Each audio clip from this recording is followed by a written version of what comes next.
বাড়ি থেকে 2 কিলোমিটার দূরে একটি গাছের মধ্যে গলায় ফাঁস লাগিয়ে আত্মঘাতী হলো 70 বছরের এক বৃদ্ধ। ঘটনায় চাঞ্চল্য ছড়ায় বংশিয়ারি ব্লকের এলাহাবাদ অঞ্চলের টিকুল এলাকায়। জানা গেছে মৃত বৃদ্ধের নাম মফিজউদ্দিন আহমেদ, পেশায় কৃষক।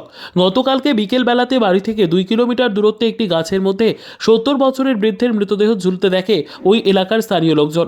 পরবর্তীতে এলাকার লোকজন ওই বৃদ্ধকে চিনতে পারলে মোবাইলে ছবি তুলে টিকুল গ্রামে লোকজনের সঙ্গে যোগাযোগ করে। খবর দেওয়া হয় পরিবারের লোকেদের। খবর যায় বংশিয়ারি থানায়। পুলিশ এসে মৃতদেহ উদ্ধার করে নিয়ে আসে রশিদপুর গ্রামীণ হাসপাতালে। সেখানে কর্তব্যরত চিকিৎসক তাকে মৃত বলে ঘোষণা করে। শুক্রবার ময়নাতদন্তের জন্য পাঠানো হয় বালুরঘাট জেলা হাসপাতালে। তবে কী কারণে আত্মঘাতী হলো ওই বৃদ্ধ তা নিয়ে ধন্দে এলাকার লোকজন। তদন্ত শুরু করেছে বংশিয়ারি থানার পুলিশ। এ বিষয়ে মৃত বৃদ্ধের এক আত্মীয় বলেন, কাকা হবে ওখানে এর গাছে ওই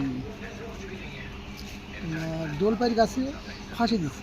তো আদিবাসী এটা মহিলা, ও বলছে যে এটা টিকুলের লক, ওই টিকুলের লক। তারপর তখন ওই মোবাইলে পাঠাইছে ছবি। তারপর আমাদের গ্রামের চেংড়া পেংড়া দেখতে পাচ্ছি যে অমুকের বাবা। তারপরে আমরা লোকজন সবাই প্রায় গেছি আর কি, অনেক লোকজন যাই দেখলাম যে ওখানে লাশটা ঝুলানোই আসছে। তারপরে আমরা আর কী করে বলবো এখন, যে কী দিয়ে ওদের বাড়ি ব্যাপার, ওদের আমরা কিছু বলতে পারবো না। তো এমনিতে কোনো ঝগড়াঝাটি আবার কিছুই না, সবসময় তো ভালোই লোকটা, বাড়িতে কোনো রকম কিছু নাই। তো বাড়ির মধ্যে না বাড়ি থেকে অনেক দূরে? বাড়ি থেকে মোটামুটি 2 কিলোমিটার রাস্তা হবে। বাড়ি থেকে 2 কিলোমিটার রাস্তা হবে।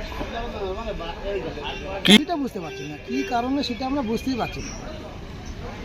আমরা বলতে পারবো না কী যে ব্যাপারটা, আমরা কিছুই বুঝতে পারবো না।